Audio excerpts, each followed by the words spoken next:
Acara selanjutnya yaitu pembahasan rencana kerja atau yang disingkat dengan Renstra. Pada kesempatan malam hari ini, Tom Budi akan menjelaskan mengenai situasi real Renstra, rencana strategis.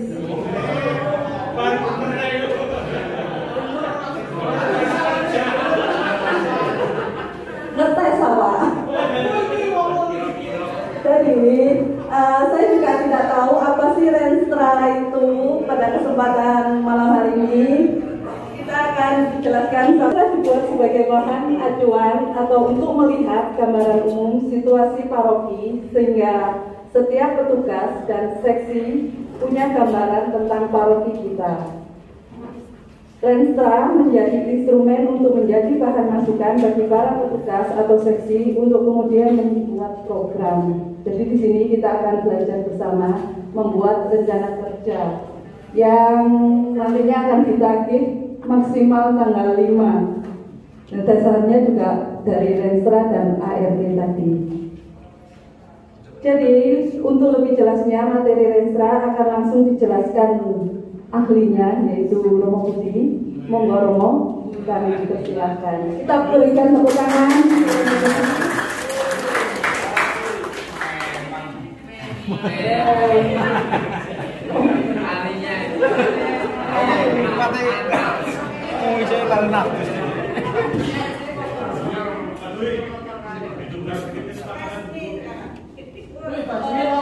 Oke, selamat malam semua.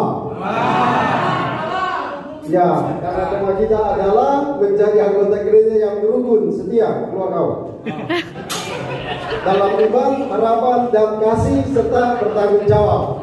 Oleh karena itu, pertama kita semua diharapkan supaya hidup rukun dan damai. Supaya sebelum kita pulang, kita semua sudah hidup rukun dan damai.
pertama. Sekarang kita lihat ada musuh kedua yang akan menyerang.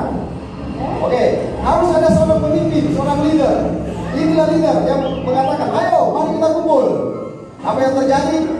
Semua berkumpul di sini. Nah, ketika semua berkumpul, oke, dia perintahkan. Nah, apa yang terjadi? Tidak bisa masuk, bos, karena semua berkumpul. Nah, matilah dia. Lagi-lagi, kesatuan adalah kekuatan. Apa yang terjadi di sini? Mereka hidup dalam kebersamaan. Tapi harus ada satu komando. Ada yang komando. Mari kita ke sebelah kiri dan ke sebelah kanan. Karena kalau satu orang beda arah maka akan tenggelam. Kita akan lihat. Oke, satu dan di belakang tadi akan komando. Ayo di sini. Oke. Ke sana lagi. Oke.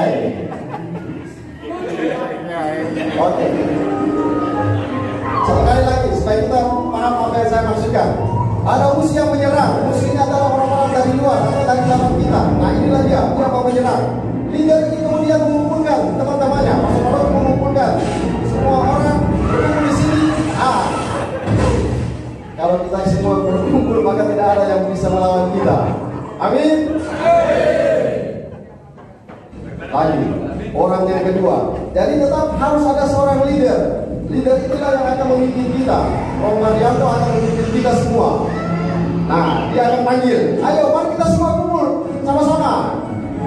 Nah, ketika Pak Yanto kumpul, Sutikno kumpul, lalu Mas Toto kumpul. Nah, apa yang terjadi? Tidak bisa, aku akan mati karena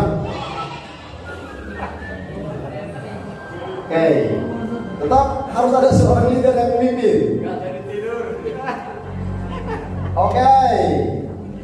Ini barang besar ini kalau dia buka mulut satu kali semua ini mati. Tapi karena ada komando, ayo kita ke sebelah. Nah, tidak bisa. Ya balik lagi. Sudah ada langkah awal, kita pasti kuat. Nah, nanti di video terakhir penutup ini akan dibuat satu video. Jadi video pertama ini menggambarkan bagaimana hidup dalam kebersamaan. Kalau kita semua satu, tidak ada yang bisa melawan kita. Nah, nanti di bagian akhir akan ada sebuah video memisahkan bahwa ternyata dalam hidup kebersamaan itu ada yang ke kiri, ada yang ke kanan, tapi akhirnya ada kehancuran. Tapi kemudian leader itu akan datang, Roh Marianto akan datang dan mengatakan, kau minggir, lalu buat sesuatu yang baru nanti. Tapi kita lihat ini dulu supaya tadi saya tulis pada zamannya. Dan dia ini adalah orang yang paling terkenal sampai pada saat ini.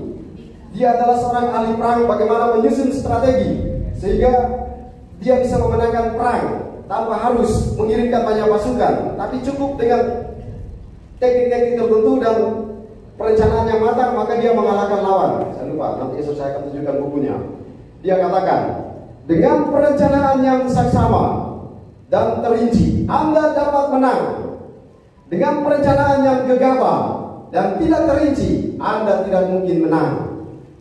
Jadi kalau tidak ada rencana, pasti akan kacau balau. Rencana tidak terinci, pasti kacau balau. Dan kekalahan akan menjadi kepastian jika Anda tidak mempunyai rencana sama sekali. Ada rencana saja gagal, apalagi tidak punya rencana, lebih parah lagi. Oke, dari cara perencanaan dilaksanakan sebelumnya, kita dapat meramalkan kemenangan atau kekalahan. Jadi dari rencana kita sudah tahu bisa menebak arahnya ke sini, arahnya ke sini. Nah, Sun Tzu inilah yang kemudian menjadi seorang ahli perang, tapi juga kemudian diterapkan dalam bisnis. Lalu kemudian banyak orang bisa menggunakan pandangan-pandangan dari ahli ini. Masih paroki Kepanjen secara real. Lalu ini bukan cuma di karang-karang, sebentar saya akan tunjukkan bagaimana mewawancarai orang-orang.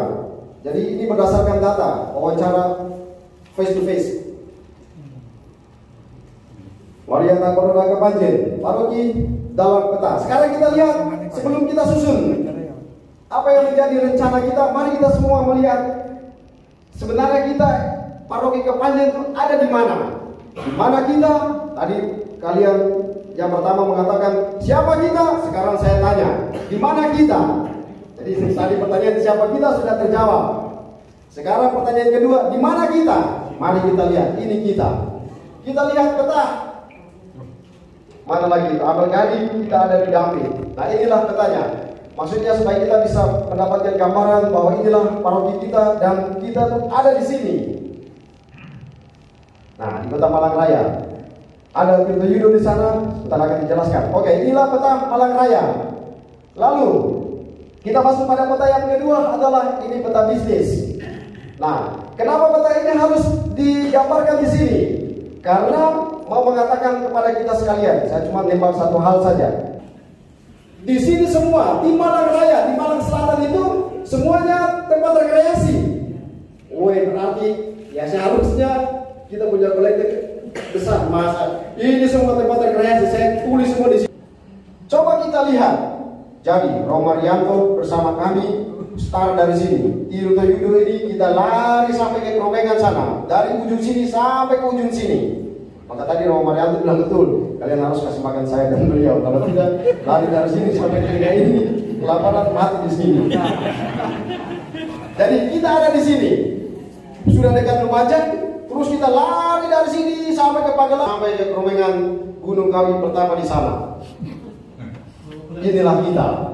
Jadi pertanyaan siapa kita, dari mana kita sudah terjawab. Oke.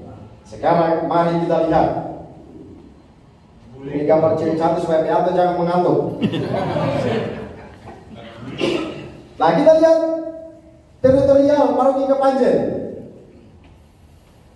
Di manakah batas teritorial Paroki Kepanjen? Kita lihat satu-satu.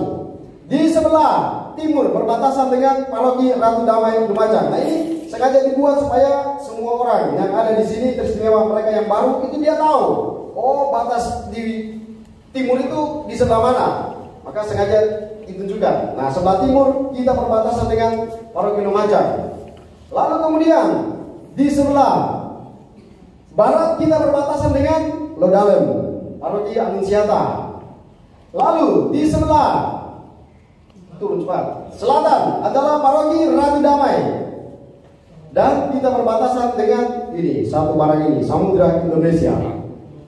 Itu di bagian pantai sana itu. Normal bisa 1 jam. Oke, jadi beliau 1 jam datang ke gereja. Nah, 11 kilo. Nah, itu untuk menggambarkan. Lalu Pak Haji dari rumahnya 2 jam dia jalan kaki menuju ke gereja. Jadi bisa jam 9 dia jalan jam 7. Apalagi Bos Gunung Kawi sana. Berapa jam dari rumah? Setengah jam. Nah, setengah jam. Itu balapan dari gunung itu. Oke, Tirto Yudo. Lalu berikutnya kita berbatasan dengan Ampel Gadi. Ini wilayah pelayanan kita. Lalu kemudian Panjang. Kecamatan Tirto Yudo sudah tadi. Ada Kecamatan Kromengan. Jadi kita ini tinggal di 15 camat. Bayangkan 15 kecamatan. Romomar jadi kepala untuk 15 kecamatan ini. Berarti sangat luas. Maka lagi-lagi kamu harus kasih kita makan. Setelah kita lihat pohon, nah ini. Jadi kita yang berada di sini itu kita harus melayani pohon yang banyak ranting-rantingnya ini. Kita lihat selanjutnya. Nah, kita lihat kita. Internal kita, analisis situasi umum Paroki Kepanjen. Pertama kita harus lihat ini dulu. Kita harus berangkat dari data. Kita semua mencoba menganalisis data-data ini.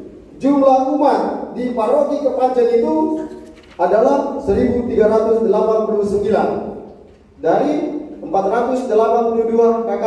Nah ini adalah data di tahun 2021. Karena tadi dikatakan 2022 nanti Desember Januari baru dibuat. Maka kita pakai data 2021. Lalu kita lihat bersama-sama di 2019 itu ada 1317 jiwa dari 482 KK. Nah di tahun berikutnya tahun 2020 itu ada 1367 jiwa dari 489 KK. Jadi dalam 1 tahun ini ada ketambahan 50 orang. Oke, itu 50 dari tahun 19 ke 20. Tapi sangat berkurang ketika 20 ke 21. Dari 2020 1367, kemudian hanya bertambah 3 orang. Jadi cuma 1 tahun ini cuma 3 jiwa bertambah. kecil sekali.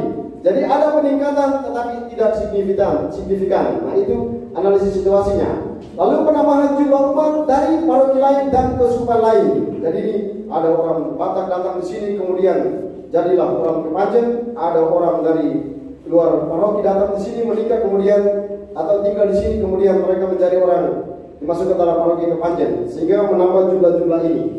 Nah, berikutnya kita punya 7 stasi. Nah, dari 7 stasi ini kita harus beruntung mengatakan terima kasih karena semua stasi ini memiliki bangunan gereja yang permanen. Lalu ini saya baru tambah beberapa menit yang lalu. Rata-rata ketua stasi adalah generasi muda. Kita harus optimis. Kalau melihat tadi perkenalan itu maka ditambahkan di sini ketua stasi anak-anak muda. Berarti kita harus optimis. Punya 1 wilayah, lalu punya 17 lingkungan. Ini hanya data tambahan. Lalu kita mengevaluasi bersama-sama kegiatan lingkungan lebih banyak pada 2 lingkungan. Jadi orang datang cuma salam Maria Bapak kami lalu kemudian pulang. Coba sekali-sekali bicara tentang resesi, bicara tentang ekonomi dan lain-lain. Nah ini rata-rata kita cuma datang salam Maria Bapak kami yang percaya kemudian saya berdosa lalu kemudian kita pulang dan berdosa lagi. Oke. Sekali-sekali buat yang lebih keren sedikit. Selanjutnya kita masuk Dewan Pastoral Paroki. Ini data 2021. Nah ini data ini selalu berubah. Mayoritas perkawinan terjadi antara umat sesama Katolik. Perkawinan beda gereja dan beda agama tidak terlalu signifikan. Perkawinan beda agama lebih banyak terjadi antara Katolik dan Islam. Lalu adanya pembaruan perkawinan yang terjadi dalam gereja Katolik. Nah ini data ini setelah Romo Marianto masuk di paroki baru kita dapat ini. Jadi orang-orang yang kawin tidak beres itu Romo panggil semua kita bereskan masuk dan kita berkati. Akhirnya sudah bisa terima komuni. Nah ini mungkin menjadi informasi mungkin sebentar atau besok Romo akan menegaskan lagi. Jadi banyak orang di stasi di paroki itu mereka punya masalah. Data jadi harus kita tahu. Karena sebelumnya itu orang-orang ini kasihan bertahun-tahun bahkan berpuluh tahun mereka cuma tinggal dalam kegelisahan, ketakutan, kecemasan. Nah baru 2 tahun terakhir ini akhirnya mereka muncul ke permukaan. Maka Katolik harga mati. Kita masuk ini. Sebelum masuk di sini saya minta maaf kepada Anda sekalian karena nanti saya yang hajar kalian semua. Jadi nanti ternyata kalian semua akan jadi panas kalau nanti mendengarkan apa ini. Tapi ini bukan dari saya. Sebentar supaya membela diri saya menunjukkan semua yang ini adalah kalimat dari orang-orang yang diwawancara. Supaya jangan saya diserang bisa-bisa. Hey. Pelayanan sakramen, baptis, ekaristi, tobat, krisma, pengurapan orang sakit dan perkawinan berubah sesuai. Oke. Kita terjaga oleh paroki dan stasi. Ada baptisan bayi dan baptisan dewasa. Nah, ada catatan di sini bahwa ketika Romo Mar masuk, maka baptisannya banyak sekali. Jadi baptisan dewasa, baptisan anak-anak itu mengalami perkembangan ketika Romo Mar masuk. Jadi di mana-mana ada pembaptisan. Bahkan satu kali baptis bisa 5, 7, 10 orang. Nah itu jadi menggembirakan. Nah ternyata orang sebenarnya mereka pingin tapi mereka tidak tahu bertanya kepada siapa.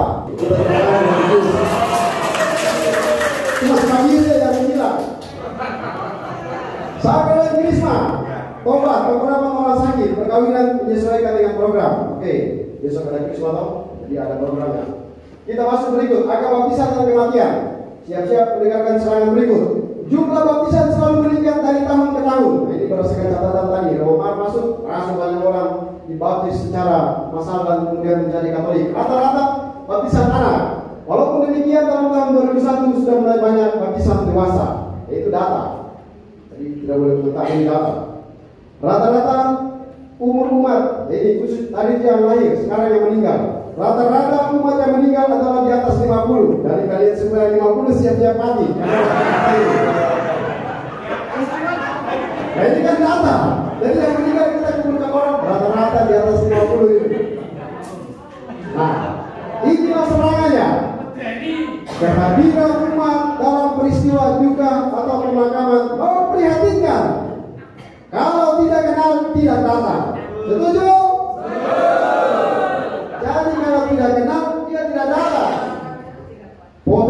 situasi ini terjadi di pusat paroki. Kamu marah atau tidak marah, ini orang yang bilang bukan saya. Tapi ini yang paling penting, tapi ibadat arwah kehadirannya banyak sekali.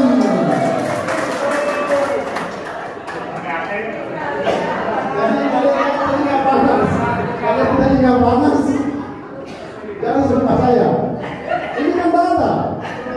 Jadi kalau orang, saya kasih contoh. Jadi pada suatu ketika itu orang meninggal di pagi saji, lalu kemudian ke Sambel, terus masuk ke situ balis saya Pak Hari, terus Pak Robert. Umat yang tidak datang, terus kemudian romo tamu itu sudah datang, tidak ada umat, frater ada 2 di situ, kemudian sekarang ayo kita mulai. Terus saya bilang, bagaimana belum ada orang ini? Sudah kita mulai saja. Kemarin sudah tunggu, yang kali petinya sudah siap semua. Oke, mari kita mulai. Saya hanya menjalankan tugas saya sebagai seorang imam, mengumpulkan Ibu Maria yang meninggal ini. Tidak ada yang datang. Jadi kasihan bapak-bapak bertiga ini. Mereka mempermalukan diri sendiri dan dapat orang-orang muslim dengan berikutnya paling semua tak percaya. Sampai di sana kan yang lain diam, sampai di tengah-tengah dia sudah lupa aku percaya seperti apa. Akhirnya ada yang sudah jalan lagi. Mau pikir jenazah. Ayo, siapa mau pikir jenazah? Dan orang. Frater ini dia pakai jubah dengan penuh percaya diri untuk mengumpulkan jenazah. Saya perintahkan atas perintah kamu lepaskan jubah itu dan kamu pikul peti jenazah itu. Jadi frater lepas jubah, lalu dia pikul peti jenazah itu. Jadi dua frater pikul peti jenazah sampai makan. 3 hari yang lalu di Kepanjen juga hal yang sama.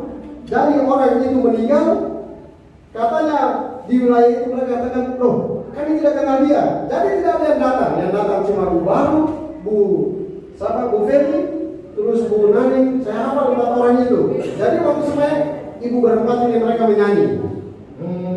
Menyanyi jadi bagus. Mau antar ke kubur, ibu berempat ini mereka bilang begini, Romo, kami mohon pamit karena harus menjemput anak-anak kami, mati sudah. Jadi 4 orang ini pergi meninggalkan kami. Sampai di makam, siapa mau menyanyi? Siapa mau menyanyi? Akhirnya perintahkan berkati makam dan kau masuk saja di situ. Tidak ada yang menyanyi lagi. Itu contoh ini. Jadi tidak bisa komentar. Ini berbeda dengan stasi kota. Mereka tertib dan sangat terlibat dalam paroki. Nah, mereka ini yang membuat misa harian menjadi semarak karena mereka datang dengan gerombolan. Kalau tidak ada mereka, ini dia kasih ke Kepanjen, itu masih 4 orang itu. Maka dikatakan di sini mereka terlibat lagi. Silakan Pak Alek mau marah saya itu marah saja. Pekerjaan rumah ada PNS, karyawan, swasta, guru, TNI, Polri dan lain-lain. Mayoritas umat di paroki Kepanjen berprofesi sebagai petani dan pegawai. Data ini selalu berubah. Nah, kita masuk ke misa harian. Ini tulis di sini besar-besar supaya orang jangan tanya. Kadang mereka tanya lagi, misa harian jam berapa? Hari apa?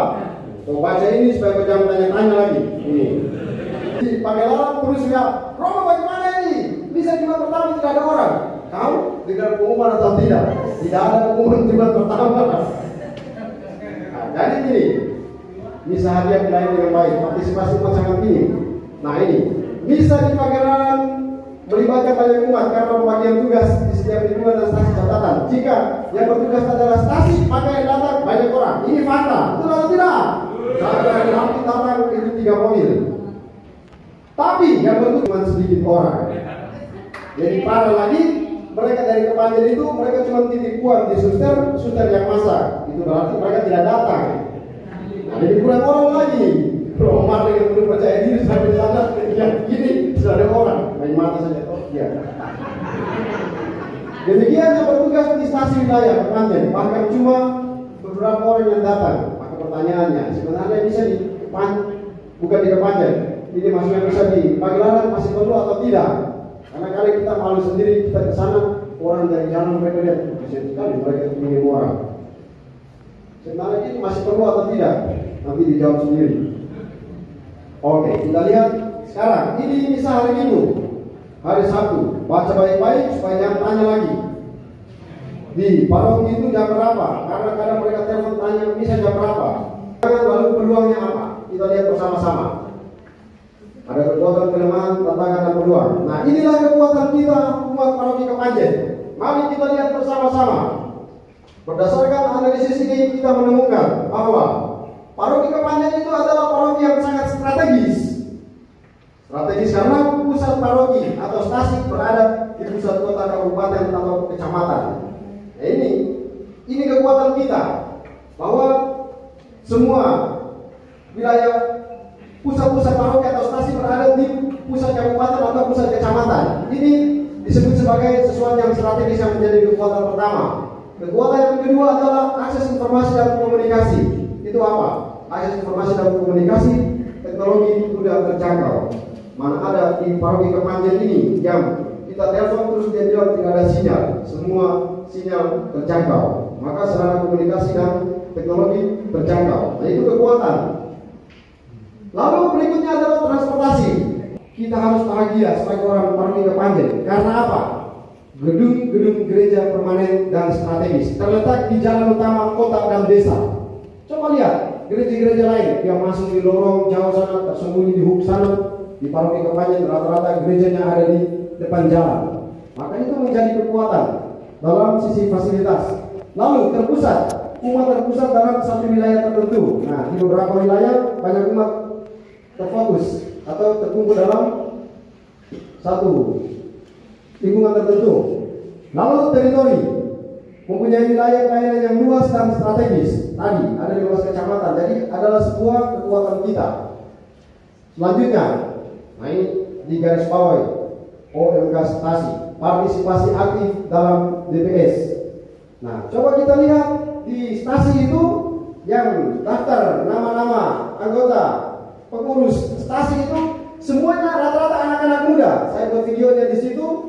Misalnya di Majang Tengah, anak baru umur 23 tahun, dia menjadi namanya siapa? Intan, namanya Intan. Nah, 23 tahun dia jadi ketua seksi liturgi. Lalu anaknya Pak Jupri yang jalannya miring-miring, eleng-eleng itu, dia anak oleh tamat SMA itu SMA kelas 2, dia jadi ketua seksi liturgi. Lalu si siapa lagi? Ada di sana itu Sidorejo misalnya, siapa lagi? Sekretarisnya masih anak muda, baru tamat kuliah. Jadi semua itu anak-anak muda, maka itu menjadi kekuatan. Beda dengan pusat paroki Kepanjen, tua-tua semua, dari Petrus sampai ke Yohanes sampai ke Matius, semua tua-tua. Tahun ini kita lewat Petrus, tahun depan kita lewat Petrus lagi, tahun baru Yohanes dan Agustinus. Apa ini? Jadi sudah bisa sama saya. Jadi itu. Jadi pakai data ini untuk mengetahui supaya sekarang coba kita banding pras dari kedua seksi liturgi pasti bisa. Nah, bisa. Nah, ini supaya regenerasi. Kalian yang tua itu sudah kasih stasiun sudah terlalu lama. Lalu kemudian inilah kelemahan. Nanti kalau bicara kelemahan itu nanti kalian semua marah, maka saya taruh ayat kitab suci di sini. Jadi Rasul Paulus dia bilang begini, karena itu aku senang dan rela di dalam kelemahan dan dalam siksaan, di dalam kesukaran, di dalam penganiayaan dan kesesakan oleh karena Kristus. Sebab jika aku lemah, aku kuat. Ayat itu supaya kita jangan merasakan kelemahan sebagai beban, tapi Rasul Paulus mengatakan ketika aku lemah, di situ aku kuat. Amin. Nah, setelah kalian aminkan, mari kita aminkan kelemahan ini. Ada kerja bakti di situ, dia cuma lewat begitu. Jadi rombongan sementara dengan skop begini, ada yang cuma datang dia begini, habis itu dia lihat begini, habis itu dia menghilang sampai. Ini ciri-ciri orang yang tidak bisa langsung begini. Dia jalan lewat, ada kotoran di pasaran, dia cuma lewat begitu, dia cuma lihat dengan mata besar begitu, habis dia cuma lewat seperti tidak ada apa begitu. Ini ciri-ciri orang yang tidak punya rasa memiliki. Pertama itu. Lalu kedua job description. Job description tugas. Nah ini kelemahan kita. Terkadang ini harusnya tugas sekretaris, dia kerja bukan tugasnya sekretaris. Ini harusnya tugas liturgi, dia tidak kerja sesuai dengan liturgi. Nah terkadang begitu sehingga ada miskomunikasi. Kan saya bilang, orang-orang yang bilang saya cuma menghimpun datanya. Tugasmu adalah tugas bersama. Lingkungan, stasi, wilayah, paroki adalah milik kita. Lalu yang berikut adalah kelemahan kita. Wait and see. Wait and see itu apa?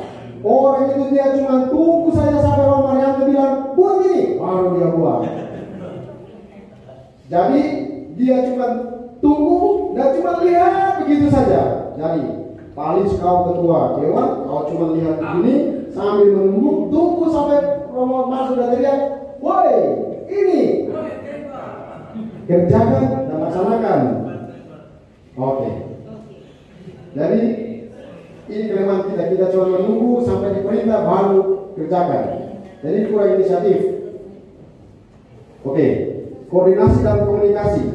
Ini yang penting. Koordinasi dan komunikasi antar setiap lingkungan, stasi dan paroki. Nah, ada catatan di bawah ini nanti akan ditunjukkan. Langsung saya bilang, koordinasi dan komunikasi ini macet. Macetnya ada di mana? Paroki dia bilang begini, sampai di stasi dia bilang lain lagi. Paroki dia kasih pengumuman begini, ketua stasi kau pergi buat pengumuman baru lagi, dia mengungkap begini lagi, akhirnya salah. Mau saya berikan contoh sederhana begini. Tanggal 2 November itu sudah diumumkan di paroki nanti misa jam 4 sore di Kecopoan, jam 6 sore di Gerejo. Ketua stasi Gerejo dan kawan-kawan mereka umumkan lagi kalau misa di stasi Gerejo kita bergabung dengan umat stasi Kecopoan jam 5 sore. Saya baca gila. Terus mereka tanya, kamu ini gimana? Terus saya bilang, oh kayaknya saya yang salah. Jadi coba kalian tanya ke paroki. Habis itu mereka diskusi malam-malam di grup. Saya diam-diam. Saya tunggu Romo Mar keluar dari grup, dia tanya, bukannya sudah diumumkan? Nah, lalu diam semua. Sudah diumumkan nanti misa jam itu antara Sawahan dan Turen itu bisa. Pak Nadio kau pergi umumkan lagi di situ bahwa kita bergabung bersama mereka. Sudah diumumkan di situ, Jonathan kau pergi umumkan lagi di situ lagi. Saya ketik pesan, hey, pesan kebenaran dari paroki itu gini, ayo teruskan ke grup. Nah, ini koordinasi dan komunikasi market. Nama-nama yang saya sebutkan itu adalah teman-teman saya, jadi mereka tidak bisa marah saya. Nah ini no respon. No respon itu artinya apa? Ada orang sakit itu, ada yang bilang gini, Romo, ini orang sakit, tolong minyak suci. Nah kita ini tanya gini, di kamar berapa? Kita WA sekarang, dia tunggu malam baru dia balas. Oleh karena sudah mati, dia masyarakat kita lagi. Kadang itu di paroki bertanya, ini gimana? WA pagi, sore baru dibalas. Pemerintah, TNI dan Polri itu sangat ini, dan itu kelemahan kita. Makanya kalau kita urusan politik masih tidak ada. Kita urusan di pemerintah, kita tidak ada wakil di sana. TNI kita tidak ada wakil di sana. Polri tidak ada wakil di sana. Semua bukan warga gereja kita. Maka ada kesulitan di sana. Anak-anak bisa masuk TNI Polri. Anak yang mengikuti sudah menjadi contoh yang baik, sudah bertugas di Polri sana. Lalu ada partisipasi di kegiatan gereja. Ini tidak usah dibilang, itu sudah ulang-ulang dari tadi jangan tambah marah. Nah ini. Kelemahan saat kita adalah terlalu banyak lansia. Menyanyi tarik notnya, banyak lansia. Jadi kalian yang masih muda itu katakanlah banyak-banyak supaya mengurangi lansia ini, mengimbangi maksudnya. Nah ini yang paling kurang. Yang kurang di sini adalah katekesi pastoral. Yang ini harus diakui. Saya dan Romo Mar, kami yang salah. Kita dewan yang salah. Jadi bukan salah tapi kurang. Banyak sekali katekesi tidak menjangkau kepada umat, sehingga umat itu mereka bingung. Loh, pasca itu harusnya apa sih? Baginya itu harusnya bagaimana sih? Nah ini begini sih. Nah kadang itu umat bertanya gitu, akhirnya kita refleksi sendiri. Saya yang salah. Saya tidak mendekati mereka. Saya tidak bertamu mereka. Mau contoh? Contoh. Oke, contohnya adalah ada Romo Mar bilang pakai baju salah. Jadi pada waktu itu adalah hari Jumat Agung. Romo Situs kau masuk misa dengan penuh percaya diri, dia pakai baju warna ungu. Itu ada di mana? Ada di stasiun Sawahan. Akhirnya saya buat video itu mereka komentar saya lagi. Karena bajunya salah, jadi saya hitamkan baju merah itu jadi hitam putih. Terus orang kesini aja mereka protes. Romo, video yang lain itu semua warna-warna. Cuma kita stasi Sawahan hitam putih. Iya. Kalau lihat yang asli itu kok baju itu salah makanya dikasih warna hitam putih. Ada suka di situ. Jadi sudah salah, kami juga salah, kita semua salah. Dan mereka salah. Minim sapaan dan kunjungan. Ini video-video dari orang-orang semua mengatakan bahwa Dewan Paroki, Dewan Stasi, dan kita semua itu jarang kunjungan orang-orang yang ada di diaspora. Mereka yang ada di pinggiran-pinggiran yang belum tersapa itu kita kurang kunjungan. Nah ini pendapat dari mereka bahwa kita kurang kunjungan. Berikutnya, nah ini kelemahan sudah tadi itu nanti kalian tambah marah lagi jadi dibaca aja. Oke, sekarang kita masuk ke tantangan.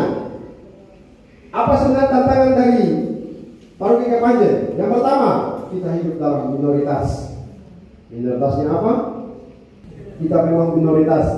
Filter informasi. Filter informasi adalah informasi yang diterima sangat cepat dan terkadang tidak disaring lalu diterima begitu saja. Jadi kita saring dulu baru kita kirim informasi. Kalau informasinya keliru, kita sudah kirim di grup. Setelah diprotes, baru kita hapus. Geografis umat. Ini tantangannya. Geografis umat. Jarak antara rumah umat yang satu dengan yang lain itu berjauhan. Tantangannya yang berikut adalah orang muda. Ada apa dengan orang muda? Mari kita lihat bersama-sama. Ini jumlah orang muda tidak terlalu banyak. Itu adalah pelayanan versus pekerjaan.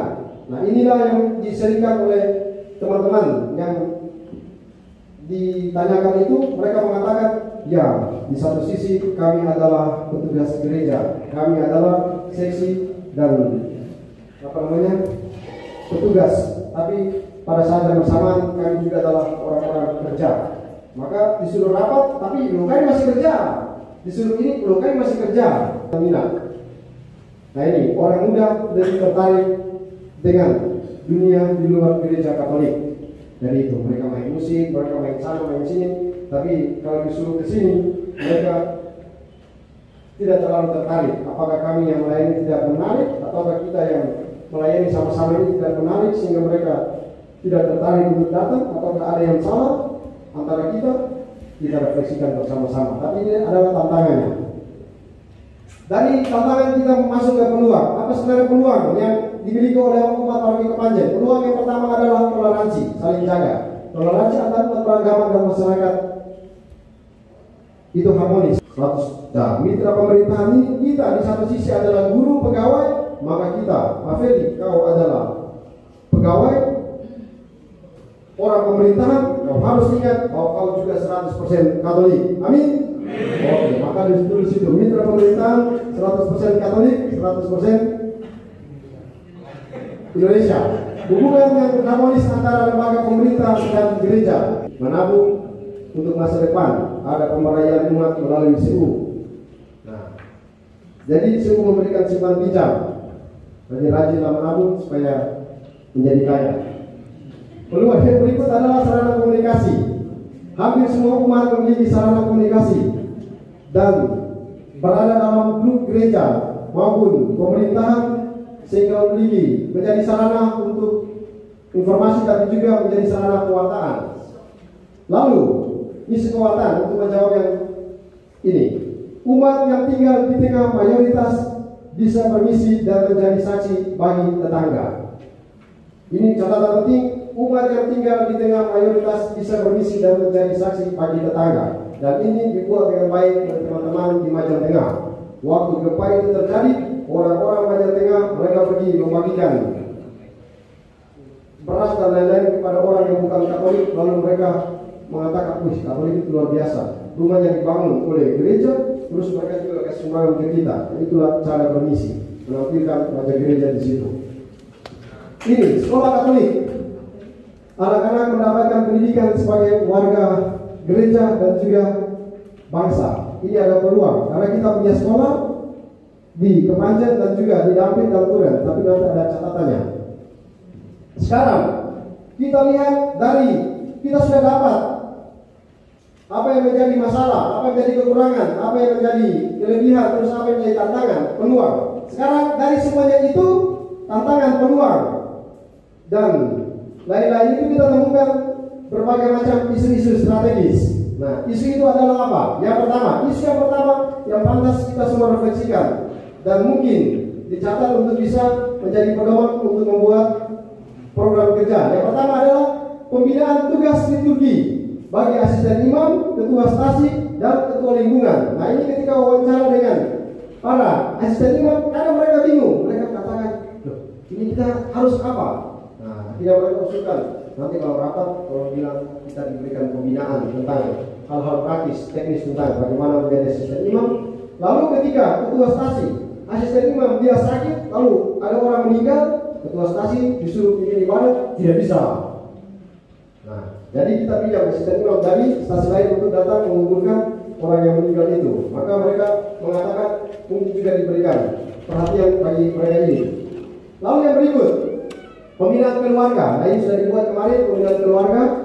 Romo Fikir sudah memberikan penjelasan tentang keluarga, tapi masih butuh tambahan informasi dan refleksi lagi untuk selanjutnya. Manajemen paroki untuk DPP. Nah, ini yang menjadi catatan yang harus direfleksikan. Mungkin dibuat satu kegiatan untuk memantapkan lagi di stasi-stasi seperti apa. Nah, nanti ini bisa dicatat lalu dimasukkan sebagai program-program di stasi atau paroki. Nah, ini perhatian untuk lansia, karena tadi lansia terlalu banyak, maka kita berikan perhatian kepada mereka. Lalu inkulturasi melalui liturgi, seni, tari, musik, dan lagu daerah. Lagu daerah harus juga. Pembinaan kaum muda. Apa yang terjadi di sini? Pembinaan kaum muda, iman, partisipasi, dan jodoh. Jadi orang-orang muda ini harus diberikan banyak katekese tentang iman Katolik supaya iman mereka menjadi kuat.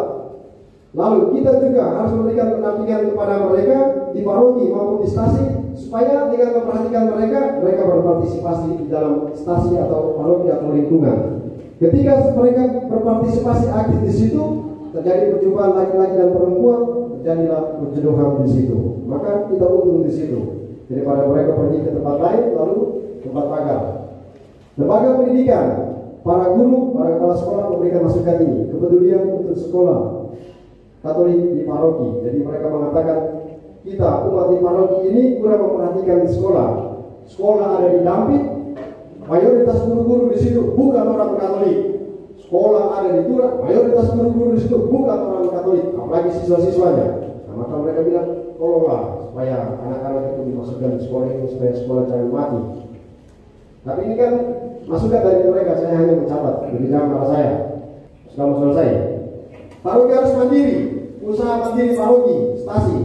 Lalu berikut adalah paroki juga harus memberikan pendampingan dan perhatian kepada keluarga-keluarga yang tidak mampu, perhatian ke keluarga yang tidak mampu atau berkekurangan. Lalu kunjungan dan sapaan, rajinlah berkunjung ke orang-orang yang ada di daerah pantai sana. Lalu kemudian keguyuban, jadi orang yang bertengkar terlalu banyak di stasi lingkungan, stoplah berkelahi. Acara guyub rukun di paroki stasi lingkungan. Lalu, nah ini mereka bilang, kita hidup di paroki ini terlalu monoton. Sekali-sekali coba kita refleksi, kita rekreasi lah. Pergi ke mana? Ada yang pergi ke Bali, ada yang pergi ke Jogja. Lalu mereka katakan, kami senang ketika pulang dari tempat rekreasi. Menambah iman dan semangat, refleksi. Ada panggilan, harus ada proses panggilan, dan terakhir adalah bencana alam. Nah, kita harus punya tim yang kuat tentang bencana alam supaya tidak kaget ketika gempa, banjir.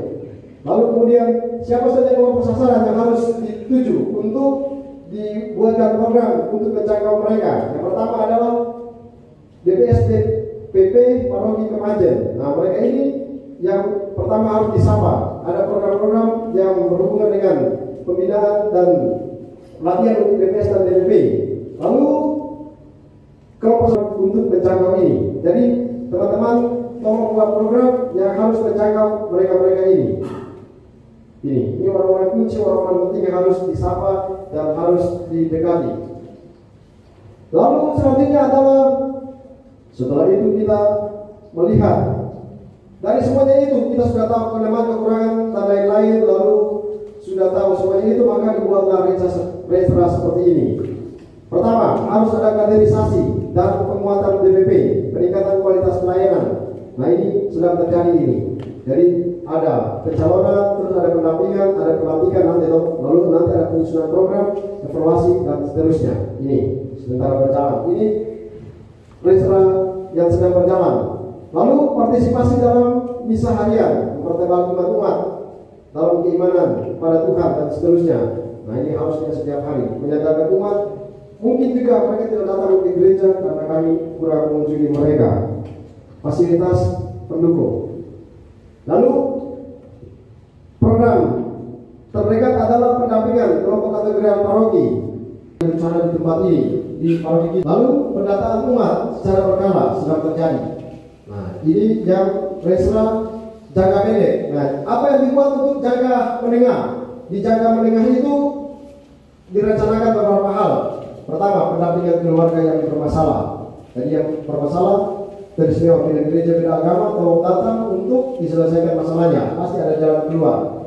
Pemberdayaan ekonomi dan peningkatan umat itu. Lalu selanjutnya pendampingan ASN, guru dan pegawai Katolik. Maka semua di sini harus memikirkan apa yang kita harus buat menuju 100 tahun itu. Saya berikan tantangan misalnya harus ada 1000 orang begitu, penambahan jumlah orang begitu dalam menuju ke 10 tahun ke depan itu, supaya ada penambahan umat.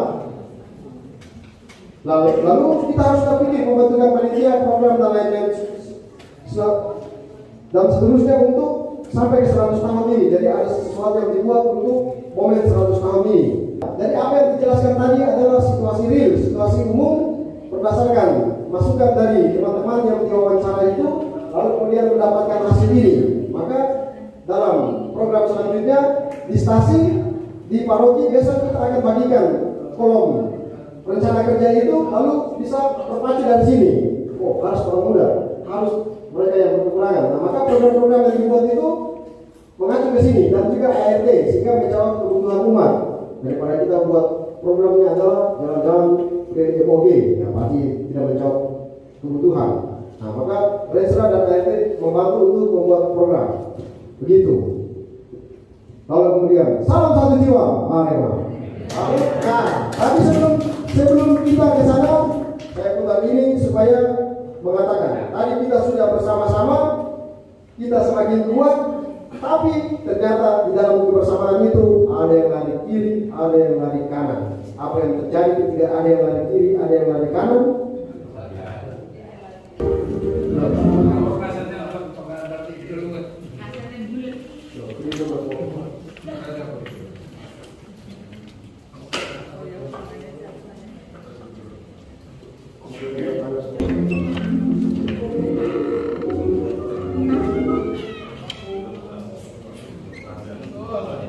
Silakan marah, tidak apa-apa, tapi inilah kenyataan. Terima kasih semuanya. Selamat berjuang. Baik, terima kasih Om Budi karena sudah memberikan paparan mengenai rencana strategis. Ini hanya sebagai acuan dan semoga bisa bermanfaat untuk setiap petugas dan kemudian bisa membuat rencana kerja yang tepat sasaran dan bisa menjawab persoalan yang ada di paroki ini. Baik, kami buka sesi termin untuk tanya jawab. Apakah masih ada yang ingin ditanyakan? Kita buka 3 termin karena kita sepakati bersama dulu ya. Kita sampai jam berapa?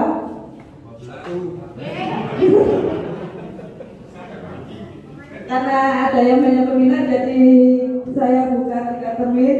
Yang termin pertama untuk 2 penanya dulu. Jadi setelah dijawab baru nanti saya buka termin berikutnya. Baik, monggo Pak. Siapa lagi yang mau bertanya? Pak Matius Sarjio yang pertama. Pak Yatin, mohon Pak Matius. Terima kasih. Selamat malam Bapak Ibu semuanya.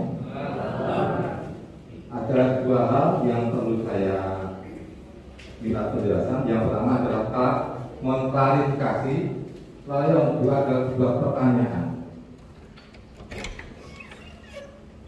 Romo Budi tadi menjelaskan di halaman 3 yang kedua itu ada 15 tentang teritorial kaitan dengan kehidupan iman, kelompok, lingkungan.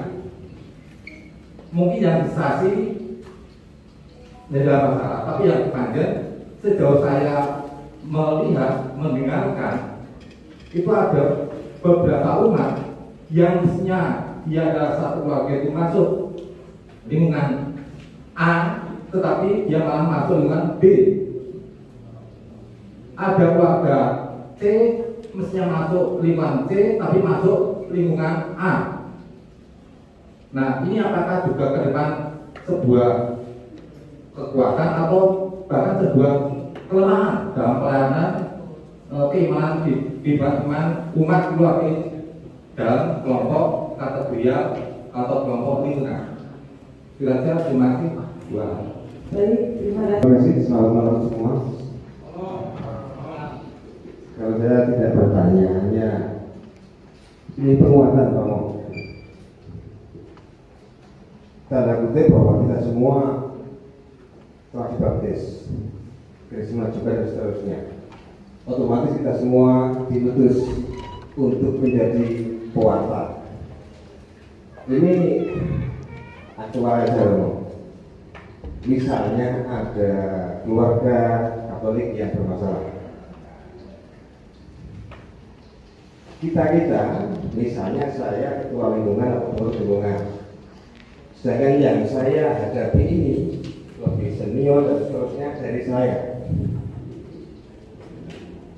Terus secara imani, oke lah saya diutus untuk mengatakan. Tetapi kami misalnya berpendapat atau memberi nasihat tidak digubris. Hemat saya, ini kan harus Romo atau biara begitu. Nah ini bagaimana Romo? Ini menjadi tanda tanya saya selama ini begitu. Artinya di luar kita oleh Romo, itu pertanyaan dari Pak Matius Sadio, yaitu yang pertama minta klarifikasi Romo mengenai banyaknya kecamatan. Dari yang disampaikan Romo tadi, di Renstra terdapat 15 kecamatan, sedangkan di anggaran rumah tangga halaman 15 itu ada 14 kecamatan. Oke.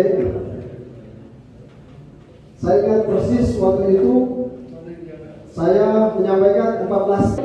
Lalu kemudian diprotes sama, bukan protes, ada masukan dari teman-teman, bukan 14, harusnya 15. Lalu saya katakan hitunglah 15 itu. Lalu begitu, lalu dapatlah pohon tadi 15. Tapi saya tidak tahu benar atau tidak, tapi itu masukan dari forum waktu itu 15.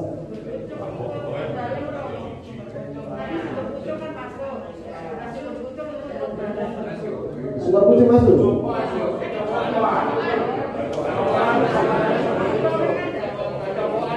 Oh, kita masih berpucuk.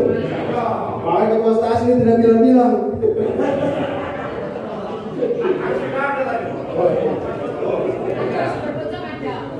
Berarti jadi 15. Oke, berarti begitu Pak Matius. Tinggal Markus Lukas Yohanes. Mas. Lalu yang kedua mengenai teritorial, apakah itu merupakan sebuah kekuatan atau sebuah kelemahan? Mengenai contoh si A harusnya di lingkungan A, tapi dia ada di lingkungan B. Itu merupakan sebuah kelemahan atau sebuah kekuatan? Saya ingat dengan baik waktu ini juga disampaikan. Lalu ada satu bapak itu dia menawarkan diri, dia bisa gambar wilayah wilayah ini. Terus saya kemana? Saya sudah lupa bapak siapa itu.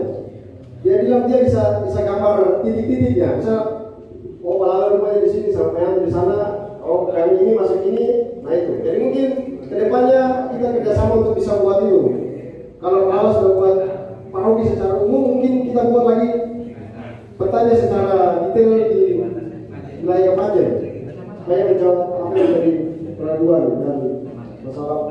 Matius. Begitu Pak Matius.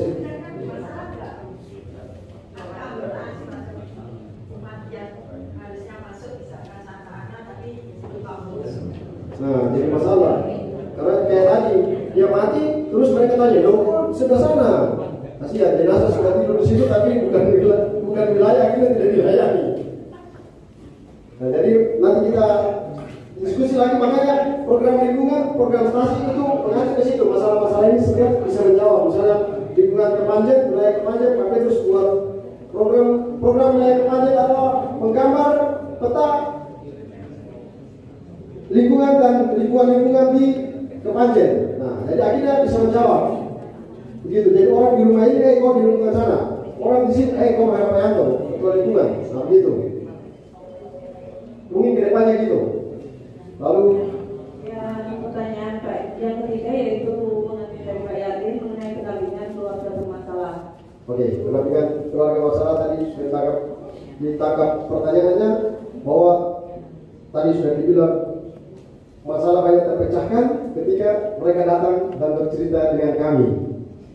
Nah, banyak itu mereka masalah di sana, mereka cuma diam-diam di sana sehingga kita tahu baik-baik saja di sana. Padahal rawatnya di sana. Tapi mereka tidak bilang masa kita pergi cari masalah.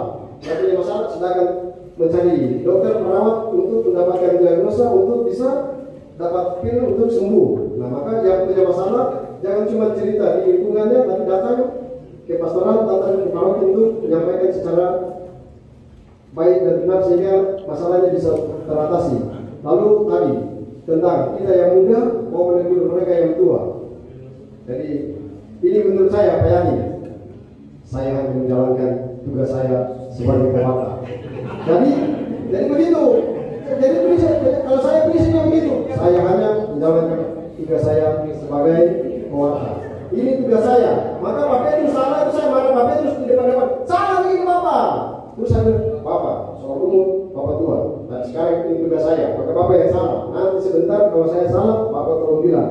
Tapi sekarang saya menyampaikan apa yang menjadi tugas saya harus buat begini dan Bapak salah. Ya saya harus bilang. Jadi Bapak silakan marah, tapi saya harus menyampaikan ini. Maka Bapak setelah itu Bapak itu marah dong. Nanti kalau saya salah, Bapak itu bukan gitu Romo, siap Bapak. Nah, jadi pokoknya saya hanya menjalankan tugas saya. Jadi kita yang muda menegur yang tua, kalau salah ya kita menyampaikan ya. Bapak tua tapi ya saya memang dapat tugas begini. Ya, kalau bintang satunya masih muda, lalu kopralnya sudah tua, tetap bintang satu menang karena jabatan lebih tinggi, tapi dia harus menjalankan tugas. Demikian juga saya yang masih muda, kita yang masih muda bisa memberikan pemahaman kepada yang tua. Tapi kalau dan kitab suci bilang kalau dia belum mendengarkan, hadirkan 7 orang lagi. Belum lagi ya sudah, hadirkan lagi Tuhan Allah. Tapi gitu. Semoga menjawab. Terima kasih Pak Yadin sudah menjawab. Begini Romo, seperti yang disampaikan Pak Matius tadi tentang teritorial yang harusnya masuk di wilayah ini atau lingkungan ini, tetapi dia ikut di sana.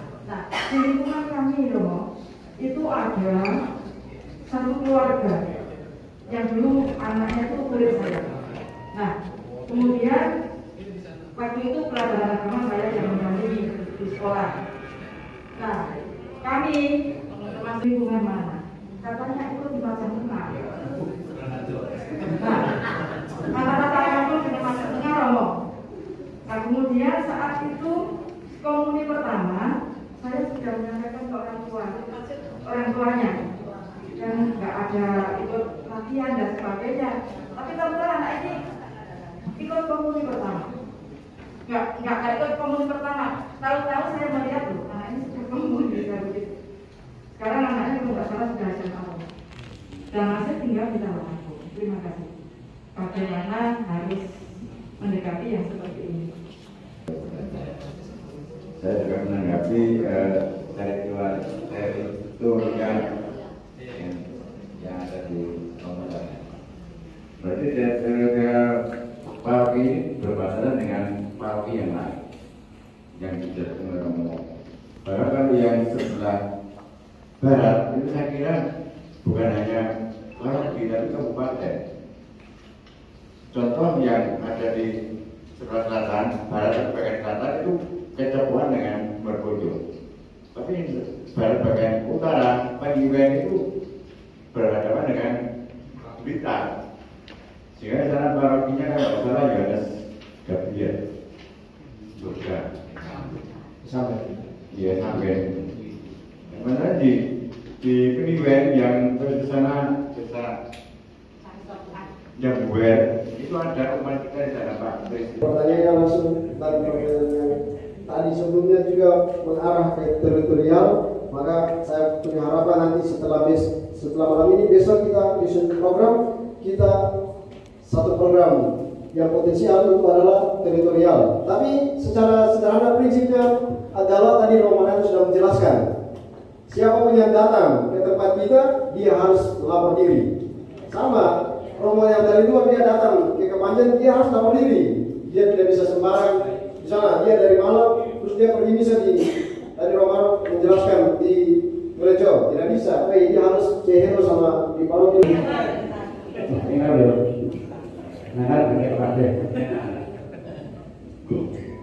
Saya hanya membacakan dari anggaran dasar beberapa paroki bahwa pasca umat dapat dilakukan dilaksanakan menurut struktur teritorial kewilayahan, kategorial nasional dan pengelolaan antar teritorial yang dengan kekuatannya secara masing-masing saling membutuhkan dan saling melengkapi. Kita paham. Jadi istilah teritorial itu berhubungan dengan banyak hal. Pertama-tama tiga umat. Kedua berhubungan dengan kategori-kategori yang dalam paroki dan juga non paroki yang pemerintah masyarakat. Nah, dengan paroki jelas bahwa nomor satunya dikatakan begini, iman Katolik sebagai daya nomor satu para anggota umat yang heterogen, yang bermacam-macam ya. Yang kedua, penghubungan manusia sebagai wadah pastoral. Jadi karena sebagai wadah pastoral harus jelas tempat di mana dia tinggal. Kalau tinggal di punya Gunung Kawi, dia masuk ke Panjang Tengah kan lucu ya, nggak masuk akal ya. Sehingga itu rambut sesuai dengan garisnya masing. Seperti gambar malam juga ya. Kamu di sini orang di gunung, sahabat. Dari Panjang Tengah datang ke mana? Ke Monika ya, udah ya. Kalau kita mulai pertamanya di Panjang Tengah, nggak boleh. Kecuali keluarganya itu. Kalau itu di Panjang Tengah itu Katolik, kalau yang di mana di Monika Katolik Islam, dia ikut neneknya masih bisa, karena yang sebagai penjamin cuma adalah neneknya. Tetapi sebagai warga, sekali lagi tetap melapor kepada lingkungan masing-masing. Teritorialnya ya. Jadi teritorial loh, pembagian mana wilayah berdasarkan secara tuntas dan tetap. Dan mati orang tak pun tinggal sama wadah. Jadi kalau panggul, nah ya, ada tempatnya. Melainkan menjadi anggota komisi paroki tertentu. Keadaan ini pada umumnya bersifat tetap.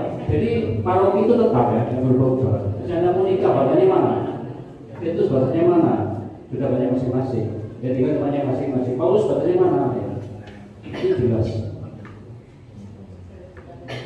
Lalu juga pembagian kategori juga kurang stabil karena pembagian ini zaman ini menyebabkan banyaknya kategori tersebut dalam yang kategori baru ini banyak orang hanya pindah karena suka sama suka. Ini adalah dalam semua paroki ya. Misalnya saya itu senang di Paulus dibagi dua pindah ke Petrus, saya marah-marah ya. Oh itu kemudian mancing ya. Untuk berbalan di gunung, saya tetap di Paulus. Tidak boleh ya. Jadi tetap masuk ke kelompoknya masing-masing. Jadi kita bertanya, oh masuk mana? Saya tinggal di Panjang Tengah, juga tinggal di Tanah Bumi, jadi perangkang. Oh perangkang ya. Nah, dua kaki ya, tidak boleh. Satu dipilih ya. Kemudian kakak kita namanya enak ya. Namanya teknis ya. Itu maksudnya. Dia tinggal di tempatnya masing-masing sesuai dengan kriteria yang diberikan. Harapan saya nanti. Maka tugas nanti dalam diskusi kelompok seperti itu jadi menegaskan kembali teritori masing-masing sesuai yang digambarkan oleh Pak Mada. Silakan dibaca ya. Mungkin ada di desa ya. ada batasnya. Maka saya di Romo ini minta batas wilayah, batas stasi, batas itu tentunya batas itu semua. Ada orang ke dalam minta pelayan ke Panjang. Ya ada, karena dekat dengan Romanyanto ya. Wakil Romanyanto tidak boleh ya. Roman di Dewi tidak bisa. Jadi tetap ada gayanya masing-masing. Begitu ya. Jadi ini tugasnya kembali memetakan apanya itu teritorinya masing-masing. Kedua tetap lapor kelima masing-masing. Ini ada masalah juga di Persepsi ya. Persepsi itu kirim komuni dari Jati. Tapi Pak Rofi baik hati dan Pak Haji dikirim ke Jati boleh pakai saji. Itu namanya nanti Pak Rofi kemana ke Brui ya. Tidak boleh ya. Tetap oleh orang ya Jati. Meskipun dekat sekali, ini rumah saya cuma garis cepat paling lebih dipakai haji kalau mana baik kita pun itu lebih bisa. Betul ya? Oke. Pak tolong Pak Diri. Kalau mekel lebih boleh. Ya, tidak saja. Memang ini kasus khusus ya. Ya. Baik.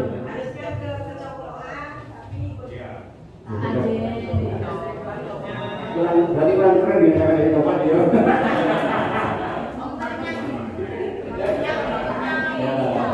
Jadi kalau sekali lagi biarlah dibuat seperti yang akan kita lalui. Jadi mungkin kali ini kita akan menegaskan kembali tempat teritorial di mana mereka berada ya. Itu supaya nggak terus merepotkan ketua stasi lingkungan utama pada waktu meninggal dulu. Iya. Dan saya katakan ya. Oke. Tapi Pak Jatim saya sebenarnya bertanya untuk bagaimana orang itu Pak dinasihati. Karena Romo Pak masuk ke Romo ya. Oke.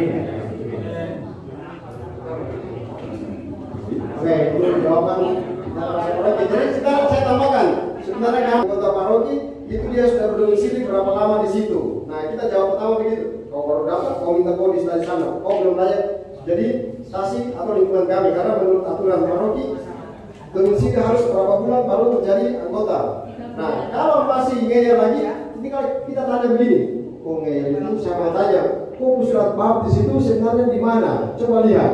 Surat baptis, kau dibaptis di sana, kau tinggal di sana, kau di sana. Nah, tinggal bilang gitu aja. Jadi teritorial dari Roman sudah jawab tadi, apa namanya, ketegasan dari ketua lingkungan, ketua stasi untuk mengatakan yaitu berapa lama orang bisa menjadi anggota stasi paroki itu ada syaratnya. Terus ada wilayah teritorial tertentu, lalu surat baptisnya menunjukkan kau di sana. Begitu. Tapi bagus. Jadi mungkin program satu yang harus besok kita semua di lingkungan stasi buat adalah menggambar teritorial setiap lingkungan. Jadi setiap lingkungan harus dia gambar teritorialnya. Besok akan dibagikan kertasnya. Oke, bagus pertanyaannya tadi. Nanti besok kita lanjutkan dengan programnya. Dikembalikan kepada moderator. Bagaimana Pak Gius sudah menjawab juga ya. Kami tutup ya termin tanya jawab. Apa ada yang masih bertanya?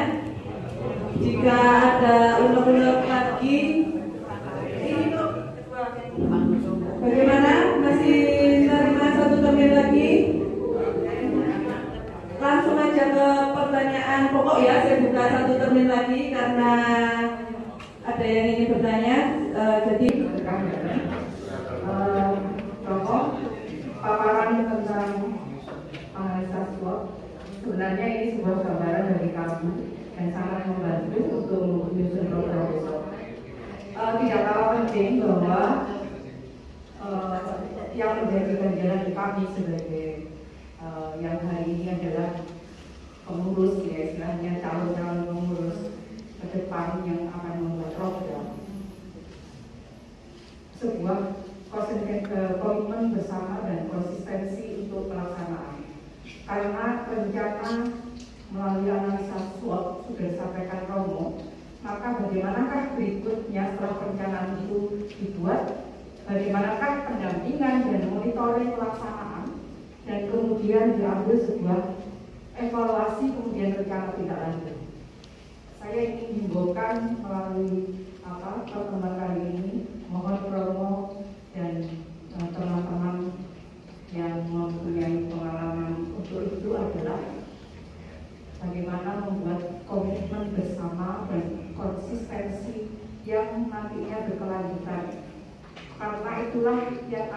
kami perlukan pada saat kami menyusun program. Dengan kata lain, tidak hanya sekedar sebuah program dan tidak hanya sekedar sebuah register. Itu yang bisa kami sampaikan. Terima kasih. Untuk mengajari anak-anak itu bergantian tiap minggunya.